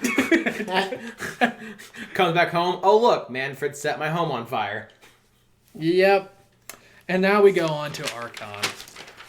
Okay, so Manfred failed because of getting spit roasted by Nurgle and Alariel, and Neferata failed because the mountain was like, no! The mountain got angry. The mountain got mad. Yes. Mountain mad. Arcan got sent to the realm of Heesh. Oh, I'm gonna love this. I fucking hate Arcane. He's such a bitch. Did he get, like, super fucked? Oh, yeah. To be fair, like God. anyone who goes to the anyone who goes to the realm of the high elves who isn't like a chaos god basically gets annihilated. He was doing Except like so, maybe the Skaven. He was doing so well. His first original part was more in the center. So, but he had the Osiarch Bone Reapers that built the Black Pyramid and the Nagash, which is very important because they're resistant to magic.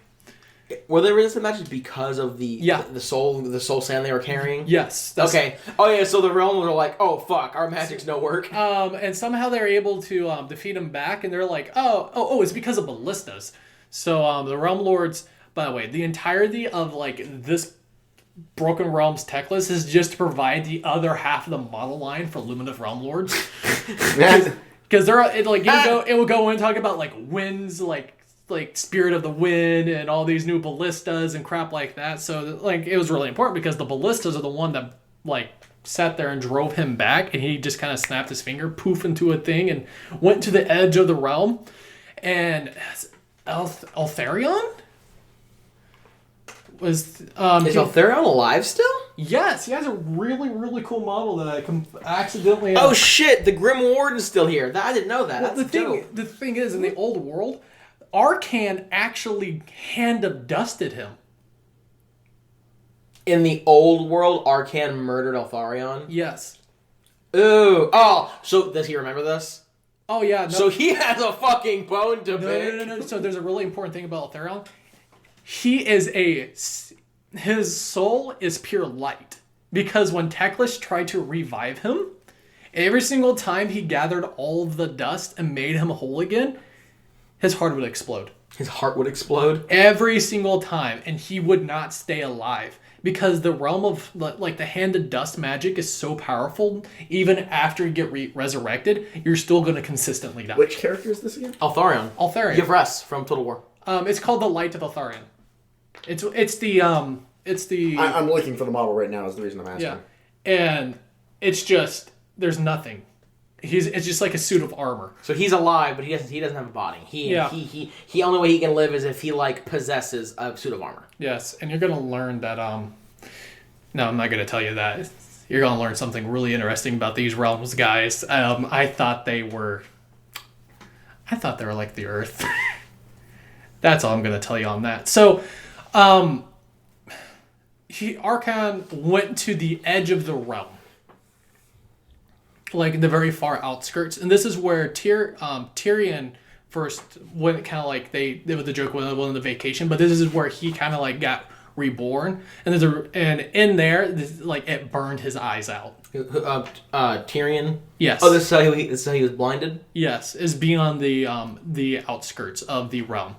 So Eltharion. I thought Tyrion was blinded in the Age of Myth. Yeah. Because he was in the outskirts. Okay, yeah, no, gotcha. So Eltharion took a contingent of these Lumineth Realm Lords to the outskirts to go deal with Arcan because that's where he went to go. Mm-hmm. And they were dying on the way there. Like, they would just pop up the flames, turn into ash, just disappear for no reasons. All these different things because the magic is so potent out there. Mm-hmm. But the Bone Daddies weren't because they were resistant, I'm assuming. Yes. So Eltharion was out there going like, okay, no...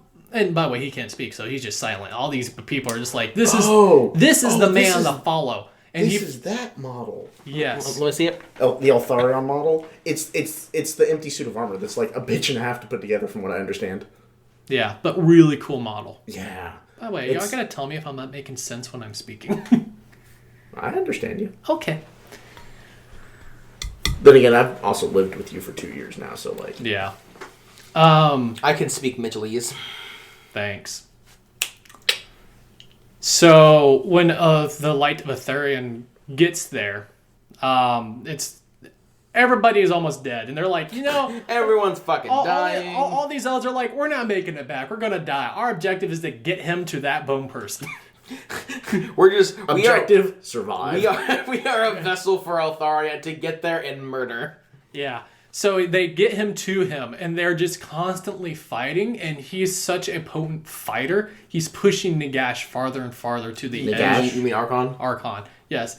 Archon to the edge, to the point where he sits there and pushes him off the ledge. Because the The The realms are actually like legitimate flat Earth. I thought they were spherical. No, they're like legit flat Earth. And that it blew my mind that they were not So spherical. he just like threw Arcad into the fucking void. Yeah, basically. No. So it's like, I think it's such a pure form of magic at that edge that he went. Just fucking died. So did his beast, because his beast went after him to try to save him, and so we don't know what's up with Arcane anymore. He's just kind of dead. He's deaded. He's just kind of not. I mean, I'm sure Nagash will bring him back to life somehow. Yeah. So right now he's just not in the lore. That is. Eltharin's like, yeah. So enjoy the climb back up, bitch. So Manfred failed Nagash. Neferata failed Nagash. And Wait, Archon's fucking dead. Did we talk about Neferata? Yeah. The mountain got angry. That's right. Yeah. Fucking hell. Oh god, I am so tired. So Nagash decided to take things in his own hand because he's currently 0 for 3 in this front. In this theater of war, he's 0-3. But he goes to the realm of Hish as well, and goes through the exact same realm gate that Arcan did in the very beginning. So he's more in the center, and the instant he walks through that gate, everybody knows, because the elves are probably feel it. They're so in tune with their with their realm, or with the magic of their realm. Yeah, and he's just. People are just dying because he is so powered up. I'm assuming he's like infecting their magic with death. Yes, basically. And it's just infecting the realm with death. He has one of his Shaiish Nagirs up in the sky. Oh shit, he made one. You're just like... So Nagash came through and he was like, everyone's fucking dying. Yes, yeah. Because he's pissed. He's like, y'all have the audacity to live. How dare y'all not be unalived? And he's going through and he's just absolutely wrecking shop.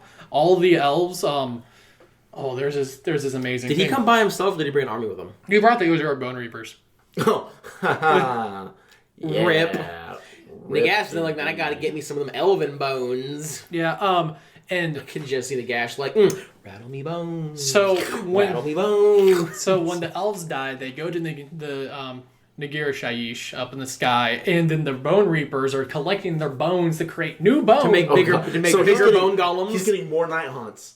And more Osiarchs. Jesus Christ. But the thing is that the Lumen of Realm Lords learn how to fight against this by actually burning the bones of their dead. Which is the biggest taboo a elf can do, apparently. And it's something to do with how they bury. Yeah. They're like, fuck you, I will not feed Nagash's army. Yeah. So they're when that happens, there's this actually side story about how there's a flesh eater court and how the Bone Reapers are trying to go get more bones so they can like keep up with their numbers, because that's what's keeping them alive are the bones.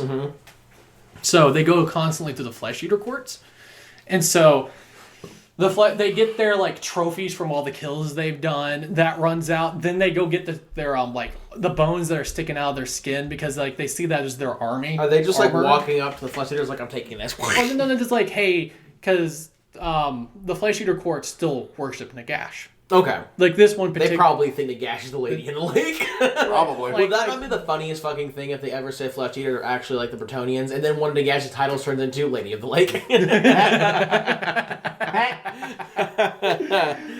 Oh, that would be amazing. So then they go get the bones that are sticking out of them because they believe that's their armor. So they're like, hey, we need the bones outside of you because this is your tithe. And then it got to the point when that ran out, they're like, we need your peasants now. And this is when the Flesh Eater Court said, like, no. It is my job to protect my peasants. They're delusional. They're like, no. You're not taking them. And actually... Well, okay, we're good. What are the Flesh Eater Courts? What are their peasants? Like, what are their peasants? Just like the ghouls. Okay, so like the Flesh Eater Courts themselves, they're like super ghouls. Then like the baby ghouls are like what they see as their people. Yes. Okay. Yeah, it's very much still striated cast. It's just that the entire cast is ghouls. And it actually killed the guy that was collecting all the bones. Oh, Jesus. And that was the only thing keeping the Bone Reapers actually going. Wow. So they run out of bones. They run out of bones.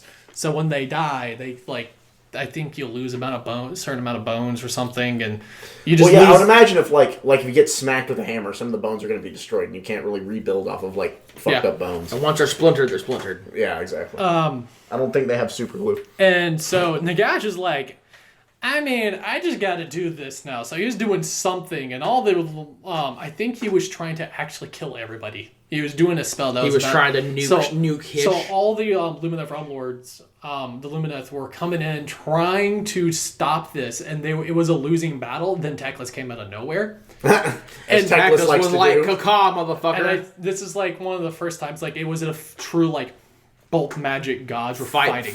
A true fight between the gods. Yes. And it was epic. Like it's truly an epic fight. I really need to get the book so I can actually go read the fight. Mm-hmm. But it started off with Nagash just had 3 purple suns of Shaiish around one hand. Oh my god. That's an endless spell, isn't it? Yep. Yeah. Oh my fuck. And this was like yeet. Pardon me, but Kobe, yeet. And it was not only a fight in the physical plane, but it was in like the ethereal plane as well. That's and crazy. It was and there were very mental fights, and it was to the point that the only reason why Nagash was winning is because he had so much more experience with magic. He's thousands of years older. Nagash is. I Teclis. think Nagash is actually older than Sigmar. Yeah, I believe so as well. I'm pretty sure the only gods that Nagash isn't older than is the actual Chaos gods, the Dwarven gods, and the Orc god. Yeah, Dwarven and Orca. Also remember, same thing with Arcan. Yeah, because Arcan's up there. Yeah, he's from one of the Yep.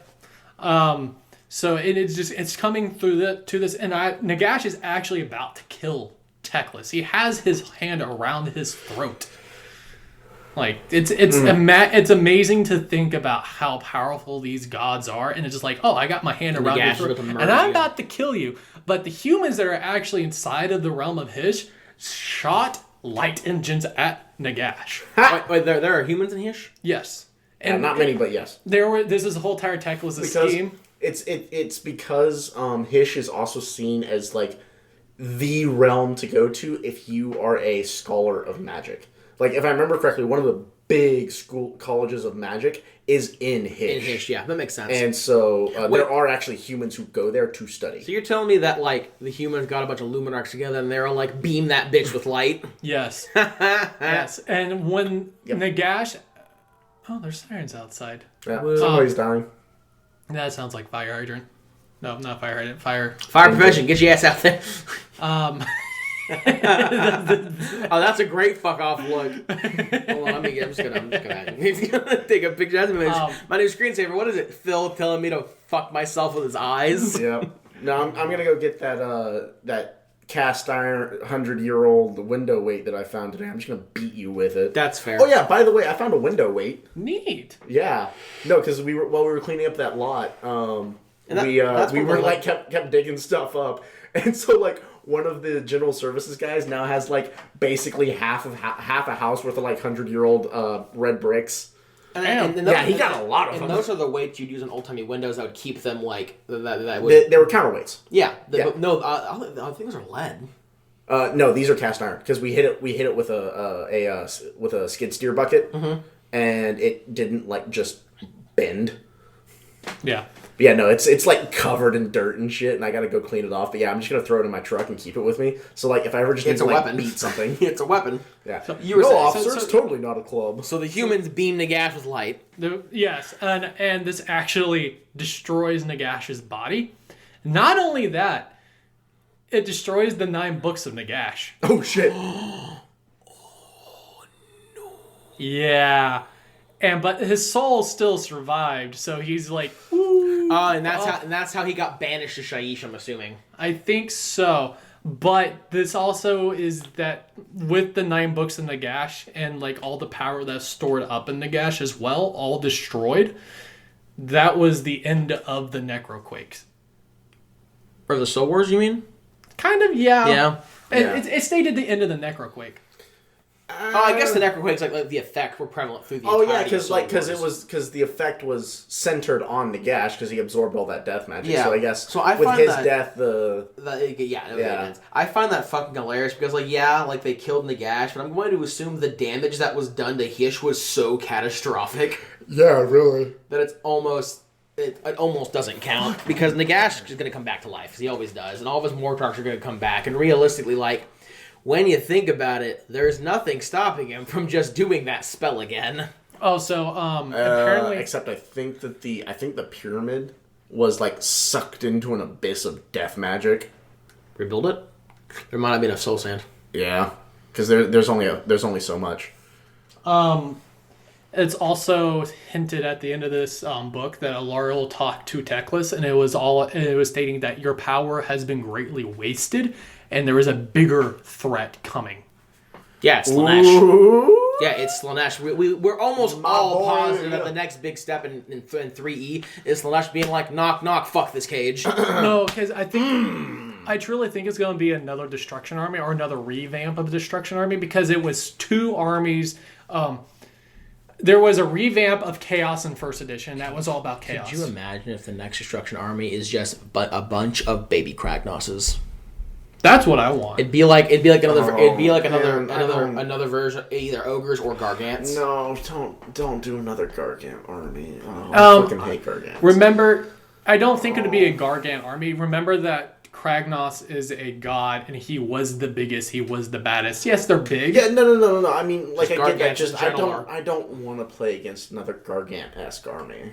That dude, like, I think it wouldn't be Gargant. I think it would just be elite. My experience in Age of Sigmar, just for everybody who knows this, my experience in Age of Sigmar tabletop has been Gargants, Ogre Maw tribes with Gargants, And orc shenanigans. and Orc War tribes, where the guy I was playing against did that maneuver where he was like, yeah, I'm going to move twice before my movement phase, get in your back lines with my big-ass fucking, like, pseudo-dragon thing, and then charge into your main line of forces, army, before you can do literally anything. And I got fucked on... I almost got boarded turn 1. Yes, and that was with my ability to return a 5-man unit to the board. Yep. And, like, it has just... Playing 3rd edition, like, I see where it's supposed to be a really good game and how it can be a very fun game to play. My experience has just been utterly miserable because just, like, Gargants are just such... They're such horseshit. You gotta play especially against because- Trevor, because Trevor will teach you a lot about Stormcast. He also doesn't have a broken... Yeah, Well, no, it's that also was, especially because yeah. in 3E, like, monster shields are so much stronger now. So the Gargant Yeah. like the buffs that Gargants have gotten, because that's why Thunderlords are so good. Which makes me feel kind of scummy because I just like big dinosaurs. But now it's like playing Thunderlord is really competitive because like monstrous actions are fucking retarded. Yeah. But I think charged can you only three have- little ones. I think you can only have, like, 4 behemoths. Haha, no, I can out. No, because yours is battle My line. Stegodons for Nope. battle line don't count towards my behemoth count. Yep. So if I had like unlimited points, I could have 8 technically. Yeah. Are you sure about that? Because I'm pretty sure it still counts as a behemoth. I looked it up when I was doing my army configuration. Oh. Unless they've FAQ'd it recently, that's why I was like, "Holy shit!" And if I Yeah. wanted to, I could have 4 Stegodons battle line, and then I could have. Is the behemoth rule, is that by model or by unit? By unit. Okay. Oh, no, wait, those don't count as behemoths. They're just monstrous. Yeah. But only one, yeah. No, for those... Actually, that's kind of my... are we more or less done with Soul Wars? I was going to say that Teclis is also corrupted with death magic at the moment. Ooh, spicy. Yeah. But other than that, that is everything. That is pretty much the end. Okay, yeah, so This- that's and- Soul Wars, more or less. So, So I guess... there is supposed to be a bigger threat coming up in 3rd edition. We just don't know what yet. I'm gonna keep it a buck. I hope it's They've been hinting at Slanesh coming back for a That's long the one. time. Well, also, I think Kragnos was the last Broken Realms book. Yeah, no. So it could have been Kragnos. It's just we're not seeing Kragnos at his full strength at the moment. Yeah, so we might get... I just looked it up. Croak's not a behemoth, so I could have 4 Stegodon battle line, and then I could have 4 additional behemoths and Croak. Yeah. So, but no, that's kind of the big news that I have recently is that we did a Secret Santa at the local hobby store, and like my Secret Santa was an absolute fucking godsend and got me 2 Stormdrake Guard. thank you, Stormdrake guards, and then I bought one of the big character dragons. And then Jacob bought me the other big character dragon for Stormcast. You're welcome, bitch. And so now I'm just like building. I'm just building big Dargan. Big Durgans. Can you run both the big Durgans in one army? No, we tried. Yeah, you can. We didn't see anything that said you. Well, couldn't. you can, but then you can't do the point rest of the sync. The dragons. point sync isn't the same. Yeah, no, because it's just to run them. It's 600 points each. They're like an Archeon. It would each. be. Well, Archeon is like 900, I think, or 875. But no, you're running both would be over half of a 2,000 point list. Yeah. And then if I want to run, what I am going to do is I'm going to take my Storm Drakes, and so the Storm Drakes have two different configurations. They have one with sword and board, and they have another one with spear or lance. Though. And I'm going to go ahead and do. I think what I'm going to do is I'm going to run the lance. What's the range of the lance? By the way, that's basically the culmination of Soul Wars. It was a Pantheon of Order, feared victory. Nagash died, got banished to Shyish. Apparently, Archeon got fucked. All the Mortarks are back in Shyish, pouting Except because they got Arcan. their asses kicked. Yeah. Arcan's dead. Chaos is fucked, and Sigmar's, I don't know, beating his meat, I guess. But that's basically the end. Taclos wasted a lot of his magic. Yeah. But yeah, back to what I was saying though. The Storm Drakes, they have. So we're gonna bullshit now. So if you don't want to hear that. Yeah, if you want to fuck off, fuck off. Wow! Get the fuck out of here! Wow! Get the fuck out of here! No, but no, seriously though. At this point, we're just bullshitting. If y'all want to go ahead and head off for the night, thanks for sticking around. Or See morning. you next We time. don't know when you listen to this. It's night for us. I'm tired. No, I get listen call to it this night. in the morning and then fuck off and do nothing for the rest of the day. Hell yeah, best way to do it. Live your life. Live your life. You do you, homie son. Yeah, but no. So the Storm Drakes have two different configurations, and like I forget what it is, but if you build them with the lance, I think it's I don't remember if it's determined if this ability is determined by. No, they just get that ability. Yeah. So first of all, they're technically counted as monstrous units. So one unit, one model in their unit can do a monstrous action. When do they charge? Yeah. And I forget, there is a condition associated with it, and I forget what it is. I think you have to have a dragon as your leader. But if you do... You do a move? You can do a move. Oh, yeah. And still charge. Oh, so you can move twice and charge? You can move once in the hero phase. Fuck. And there's an ability if... Or no, sorry. I don't think it's a move. I think what it is you can... You can do the orc move. I think what it is you can advance and charge. Or run and charge. Or something like that. There's something that gets them like bonus movement. Mm-hmm. And I think it's with the spear. If you charge, you double your damage. For that entire combat phase? Yeah, for that combat phase. So, like, or no. In the turn that you charge, you double your damage. So that means that, like, it's like if the spear does 2 damage per hit, now it does 4 damage. It's or one. like... It's 1 to 2. Both of the weapons do 1, but the sword has like 6 attacks. Mm-hmm. But the lance only has like 3 attacks, but it has slightly better AP, and then you can double the damage. I'm assuming better range too. Yeah, it's a 2-inch rather than a 1-inch. Toby. And then they also have an ability that gives them a larger unit cohesion. So instead of having to be within like 1 inch, they can be within 2 inches. So you can spread them out a little more. I need to finish building. Which dragon do you think you prefer right now to use? Or do they? I don't really know. Or do they both have merit? I mean, from what you're talking about, they both have merit, definitely. I think it's really going to depend on what I run with them, because I personally don't care for casting as much. Mm-hmm. I just don't. I prefer more Brute force. Well, not necessarily the brute dude, force. whatever the fuck his name is, the Scarred. He like his apocalyptic tail is like, oh yeah, everyone fucking dies. Oh, they both have the tail. Oh god, I know that. Yeah. I remember his tail is like stupid. Yeah, the tail is really good. No, what makes him special is that he's basically, as long as you commit murder, you're getting stuff out of it. Oh yeah, because when he kills shit, he gets extra shit. Yeah, and so I'd probably run. Yeah, no, the dude, the Scarred, like if he kills a hero, he like gets additional like to hit for the rest of the game. If he kills a hero or monster, he gets +1 attack to all weapons for the rest of the game, and that stacks. If he kills a unit with a wound characteristic of 3 or more, he gets +1 to charge and run rolls, I think. I know he gets +1 to charge. And if he kills babies, he heals. And then if he kills 2 units with a wound characteristic of 2 or less, he heals 1 wound. Per model? No, just period. But I don't think he has a ward, though. You know what would be an amazing thing would happen? What? If we got Gork or Mork. Not Gork or Mork. But Gork or Mork. Avatar of Gork or Avatar of Mork.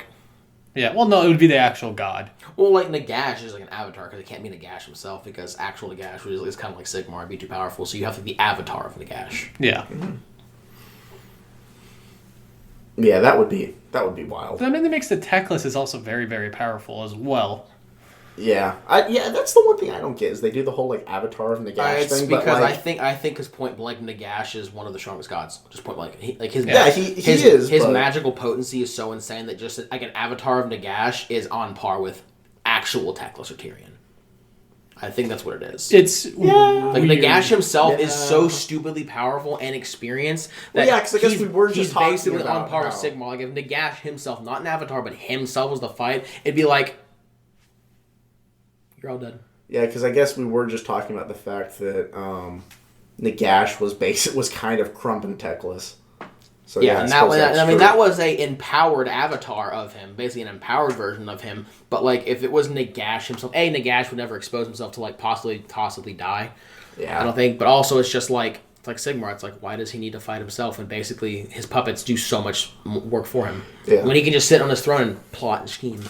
Going back to like which one of the dragons is my favorite though, I think if I was going to start running more like a sacrosanct chamber, then I'd probably run Krondus. Because magic. The big blue one. Because magic, and he's just like an insane caster. He has he has Croak energy. Yeah. Croak's still technically more reliable. Croak is better. He doesn't have as many, but Croak doesn't degrade. Yeah. Exactly. And also, killing Croak is a bitch. Yeah. And then the other dragon I think is better if you were running like a warrior chamber or a extremis chamber. Just roll up with Fighty Dragon and then just a fuck ton of Devastators and be like, I'm coming for you. Yeah, basically. But I'm gonna have to look at like generating an army list. What's your winged chick's name? The Monster Slayer? Yndrasta. Can you imagine there's a model where it was just Yndrasta, but we're riding the scarred dude? I mean, I can make that. But like, it was a whole ass new model where it's like there's like some version of their abilities. No, realistically, like, it would never happen because 100% no. Her whole shtick. Whoa. Or fine, the Celestant Prime. I mean, actually, no. I could see theoretically a situation where Yndrasta and I'm gonna forget the other guy now. Whatever, something with the scarred. Yeah, I think it's Karandus. Krondus? No, Krondus is the blue one. Oh. And they're very similar, but they're are brothers, different. right? Yes. But no, the orange one, the scarred, I could see him and Yndrasta working together because Yndrasta likes hunting down big creatures. And Krondus fucking hates Kragnos. I think she has a bone to pick with Kragnos. Well, so does he, because he got his scar Yeah. from Kragnos, and Kragnos also is the dragons Kragnos killed were his people. Yeah. That's why he's in Gur, is basically just to fuck everything up until he finds Kragnos, right? Probably. Yeah, more than likely. But no, so that's kind of, I could definitely see those two working together. I might create a list around those two then. That might be interesting. Use big monster to fight big monster, then roll Yndrasta up in there and have her start trumping stuff with the big dragon. Because that's kind of my issue with Yndrasta, is Yndrasta seems very squishy. Because she's only like an 8 wound model. Like she has that 4 up. Well, she has like the Hell Award with the people, when she's paired with the people. Yeah, but realistically, I'm not going to be doing that very often because they've rewritten how that ability works. They've FAQ'd it. It's not, you either do it or the ward. You don't get to do both. So I'm assuming the people is better, but it can go away if they die. Yes. Versus just having the ward. Yes. Do you have a clump of hair? Yeah. Yeah, he has like 3. You furry. You a furry boy. I want Wahapedia. Well, should we call it there? Yeah, Yeah, we've rambled on we long could. enough. Once again, sorry for being late, guys and gals. And are we going to be doing an episode next Thursday? Or are we going to? Yes. Yeah. Yes, Okay. we're going to go ahead and do it next What Thursday. that's gonna be? Let's do the Arcanum because it has to do with Star Wars. Or One we could guy. finally make Julie happy and do Night Haunt as a faction breakdown. Yeah, but if we start doing individual factions, Mitchell's head will catch on fire. No, we can do individual factions. I just don't want to do them consistently. Yeah, he just doesn't want to do them all at once. So yeah, let's go Let ahead me and do Night shit Haunts on then. Mitchell. Let's go ahead and do Night Haunts then, because I like the concept of doing a faction breakdown relative to the lore that we're covering. All right. Yeah. And once again, guys, if y'all have something in particular that y'all want us to go over, just start dropping comments on our social media. One person did ask for Daughters of Cain. Heyo. Yeah. So after this, we're probably so- going to go over Broken Realms, Marathi, and all her. Yeah, And or, do DOK. or the other thing we could do is we could go ahead and do the Arcanum Opticum or whatever. Oculum. Optimum. Yeah, Optimar. that thing. We could go ahead and do that, and then we could do a faction breakdown of Lumineth. Or we could just do Daughters of Cain. Fuck it. Snake Ladies. But yeah, so it's looking like next one's going to be Night Haunts, and then after that, we'll do something. We'll figure it out. We just got to make this up as we go. Yeah, like I mean, we kind of fly by the seat of our pants. And once here. again, if y'all have something y'all want, just drop messages directly. Drop a comment on our social media platforms. Just let us know. We'll be more happy to oblige y'all. And once again, we will be DMing the winner of the New Year giveaway tonight or tomorrow. So that once again, we are sorry for being late with that, but we just had other circumstances. Mm-hmm. But yeah, good to be back, mention guys, and from our break, and we'll catch y'all next week. break like we weren't stressing out over broken computers. Anyway, see y'all next week. Bye.